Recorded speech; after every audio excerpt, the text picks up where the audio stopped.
მაშინ იწყეს იუდეველებმა ბუზღუნი მის გამო, რომ თქვა, მე ვარ პური, რომელიც ჩამოვიდა ზეციდან და ამბობდნენ.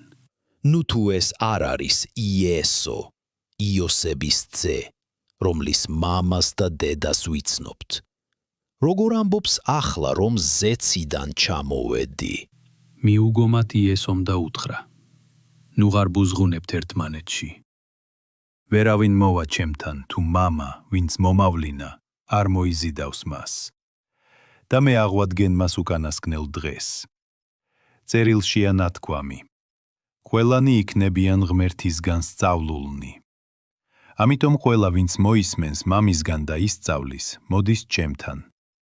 არა რომ ვინმე მიხილოს მამა გარდა მისი, ვინც ღმერთისგან არის, ის იხილა მამა. ჭეშმარიტად, ჭეშმარიტად გეუბნებით თქვენ, ვინც ირწმუნებს, მას აქვს საუკუნო სიცოცხლე. მე ვარ სიცოცხლის პური. თქვენი მამები ჭამდნენ მანანას უდაბნოში და მაინც მოკუდნენ. მაგრამ ეს არის პური, რომელიც ჩამოდის ზეციდან, რომ ვინც ჭამს მისგან არ მოკვდეს. მე ვარ ცოცხალი პური, რომელიც ჩამოვიდა ზეციდან. ვინც ჭამს ამ პურს, იცოცხლებს უკუნისამდე. და პური, რომელსაც მე მივცემ, არის ჩემი ხორცი, სამყაროს სიცოცხლისთვის.